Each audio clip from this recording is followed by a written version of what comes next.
Grace Marie.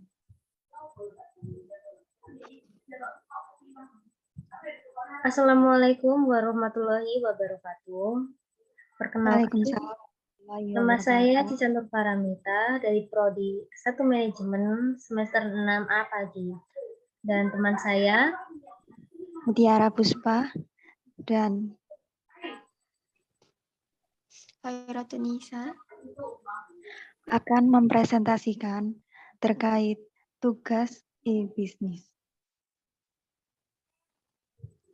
langsung saja kita mulai. Yang pertama yaitu tentang e-bisnis dan e-commerce. Tentang pengertian e-bisnis dan e-commerce. Apa sih perbedaannya? Yang pertama, e-bisnis dapat diartikan sebagai kegiatan berbisnis di internet yang tidak saja meliputi pembelian, penjualan, dan jasa, tapi juga dapat meliputi pelayanan pelanggan dan kerjasama dengan rekan bisnis, baik individual maupun instansi. Sedangkan e-commerce merupakan transaksi bisnis yang merupakan pembelian dan penjualan barang serta jasa melalui internet yang meliputi transfer maupun serah terima kepemilikan hak atas suatu barang dan atau jasa dengan menggunakan internet.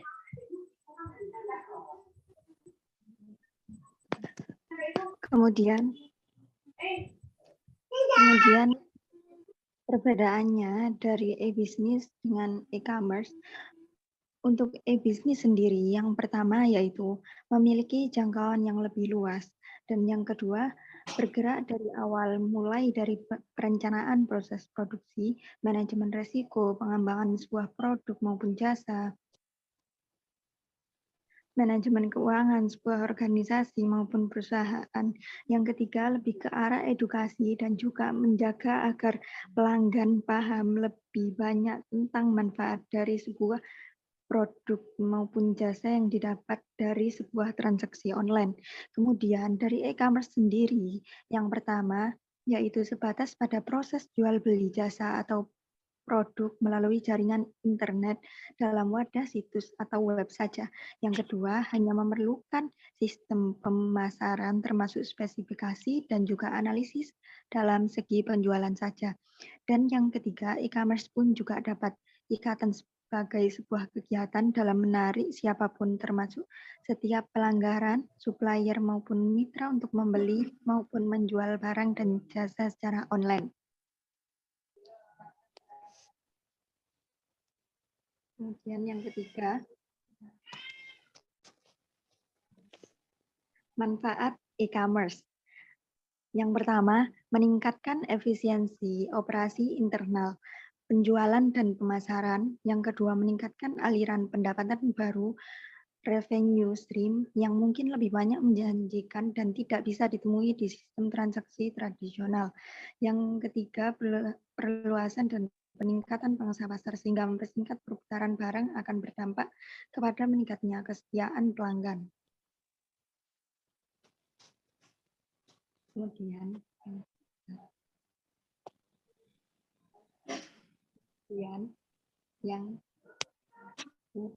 manfaat.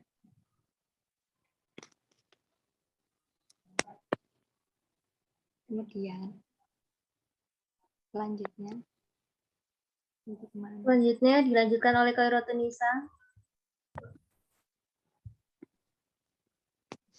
manfaat e-bisnis merubah perilaku sosial berbasis media menjadi sosial berbasis bisnis. Yang kedua, meningkatkan bank saving account sebagai alat pembayaran online. Yang ketiga, memperluas pangsa pasar produk UMKM ke tingkat nasional dan internasional. Yang keempat, meningkatnya pertumbuhan jasa pengiriman.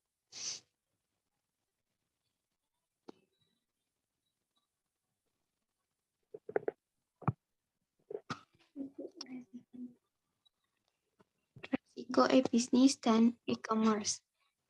1. Permintaan pasar sering berubah. Yang kedua itu persaingan yang ketat. 3. Penipuan antar transaksi. Yang keempat, akses tidak sah. Yang kelima, pelanggaran keamanan online. Yang keenam, eksploitasi kerentanan.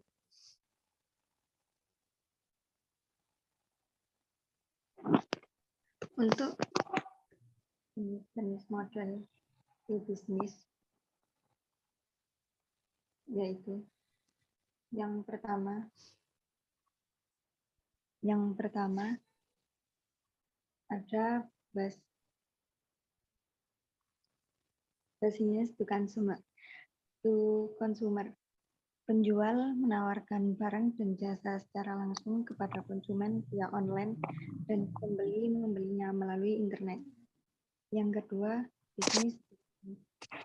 Perusahaan menggunakan internet untuk melangsungkan transaksi dengan perusahaan lain, berbeda dengan B2C. Transaksi B2B umumnya melibatkan jumlah transaksi online di tiap tahap rantai pasokan. Yang ketiga, customer to business. Konsumen menciptakan sendiri nilai dan permintaannya terhadap barang dan jasa. Yang keempat, customer to customer. Konsumen menjadi pihak pembeli dan penjual difasilitasi marketplace online.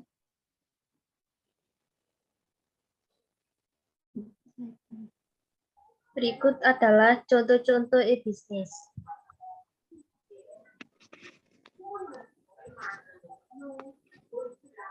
Yang pertama adalah Amazon, marketplace dan retail online terbesar di dunia yang berhasil mendisrupsi industri yang telah mapan, termasuk supermarket dan penerbitan. Yang kedua, Tokopedia, Bukalapak, Shopee, Blibli, Lazada, dan marketplace online lain yang menjadi tempat bertemunya pembeli dan penjual secara online. Yang ketiga, Gojek dan Grab, perusahaan yang awalnya menawarkan layanan transportasi online hingga memperluas layanan antara lain ke pengantaran barang, pesan antar makanan, dan dompet elektronik.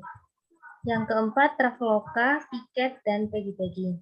Dan penyedia layanan tiket transportasi serta pemesanan akomodasi lain lewat aplikasi Bibit, Bareksa, Stockbit, dan aplikasi saham lain yang memudahkan investor dan pedagang saham untuk bertransaksi dan berinvestasi secara online.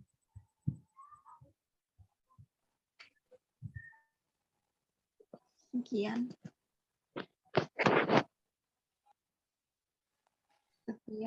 dari presentasi kami hari ini. Semoga bermanfaat bagi kalian semua.